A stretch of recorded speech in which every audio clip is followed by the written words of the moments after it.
Hey everyone, my name is Aditi and सबसे ज़्यादा खुशी का समय वही होता है जब कोई एग्ज़ाम दो और एकदम से अनएक्सपेक्टेडली 2 दिन में उसका आंसर की आउट हो जाए। उससे ज़्यादा खुशी आई रियली डोंट थिंक जिनका एग्ज़ाम लाइक ओके ओके जाता है उनके लिए कुछ हो सकता है।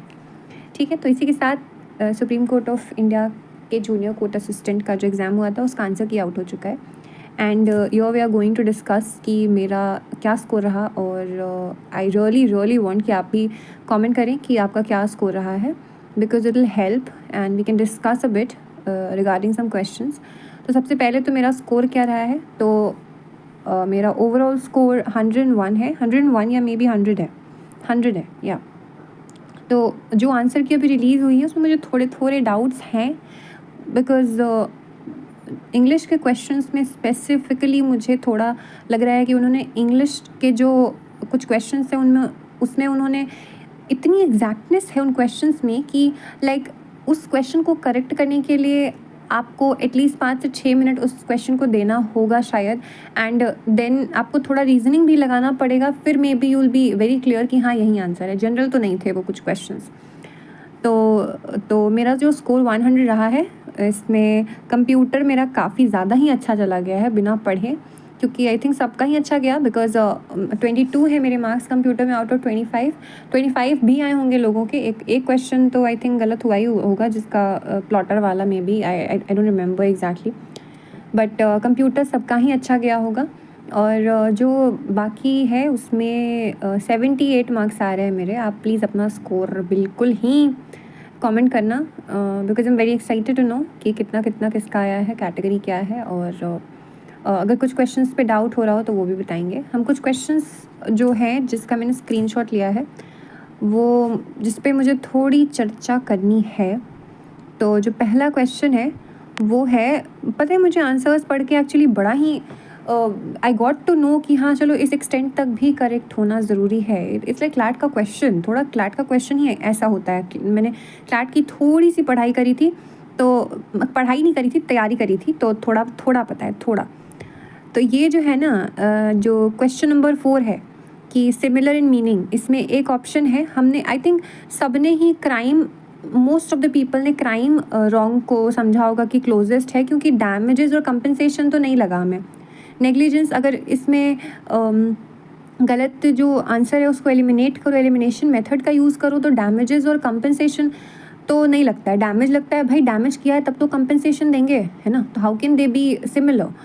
नेग्लिजेंस कॉशियस नहीं हो सकता है, आप नेग्लिजेंट हो और कॉशियस हो, दीज आर विलोम शब्द, है ना।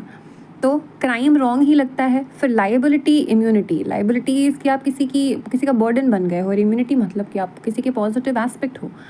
तो नेग्लिजेंस और कॉशियस ये हटा दो, लाइबिलिटी इम्यूनिटी हटा दो, क्राइम रॉन्ग ही लगता है कि होगा, ठीक है। बट अभी देखो, अभी मैंने जब सर्च किया है इसका आंसर के आने के बाद, तो यू नो डैमेज और डैमेजेस दो अलग अलग वर्ड्स बता रहे हैं गूगल पे।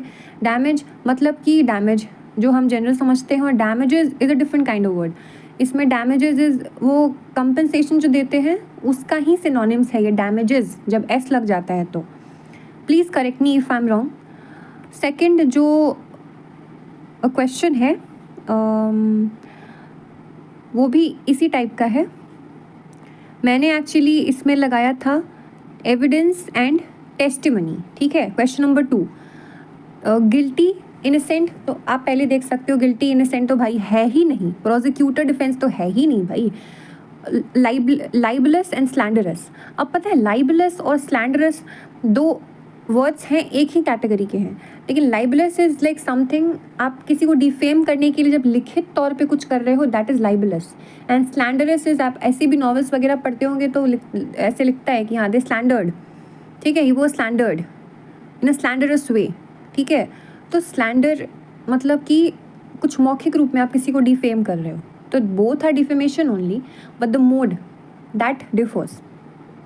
तो इसमें इन्होंने इसको क्लोजेस्ट कर दिया, बट मुझे नहीं उस हिसाब से तो भाई टेस्टिमनी में भी एविडेंस में का ही फॉर्म है टेस्टिमनी, एविडेंस एंड टेस्टिमनी। अब ये है ना कि एविडेंस भाई बड़ा एक घर का गार्जियन है और टेस्टिमनी भी उसका एक पार्ट है, इस तरीके का है। Evidence testimony is a kind of evidence. तो अब आई डोंट नो अब मेरी जो समझ है उस हिसाब से मैंने एविडेंस और टेस्टिमनी लगाया, एंड आई थिंक बहुत लोगों ने लगाया होगा। तो एक ये क्वेश्चन है, ऊपर से जो एक ये क्वेश्चन है भाई, ये 49 नंबर जो है, 49 नहीं 48 नंबर जो है पैसेज वाला, कि he was in the hospital until 11 PM। ठीक है, 11 बजे तक वह हॉस्पिटल में था, ये तो सही ही है ना, अंटिल 11 PM तो ही वॉज देयर। अब इस क्वेश्चन पे मैंने बड़ी सोच समझ के बाद गलत करा है इसको आंसर के हिसाब से। तो मैंने एक्चुअली सोचा कि maybe they are asking, अब अगर इसमें लिखा होता कि वह 11 बजे तक ही था हॉस्पिटल में, तो मैं करती no, he was not, it is not certain कि वो 11 बजे तक ही था, क्योंकि ऐसा कुछ मेंशन नहीं है। It could be inference but not certain. अब 11 बजे तक था वह, तो ये तो हम सही ही करेंगे ना, हाँ था, तो 11 बजे तक था, 11 बजे तक ही नहीं था बट 11 बजे तक तो था। तो ये 3 क्वेश्चंस मुझे थोड़े डाउटफुल लग रहे हैं। आपको क्या लग रहा है? काइंडली टेल, और अपना स्कोर भी शेयर करें। तीसरी बार बोल रही हूँ मैं ये, ठीक है, as your comfort. And I hope सबका ही इसी रेंज में मार्क्स आया होगा। तो कट ऑफ के बारे में भी मेरे से मत पूछो, क्योंकि मुझे सच में नहीं पता। पहली बारी बिना लाइक सबने ही इस सिलेबस का तो किसी ने पढ़ाई स्पेसिफिकली करी नहीं होगी, बहुत कुछ एक्सपेक्टेड अलग होगा और मैथ्स बना कर गए होंगे। आई रियली डोंट नो क्या इन्होंने पूछा क्या किया। तो अब जैसा भी स्कोर जिसका भी आया है,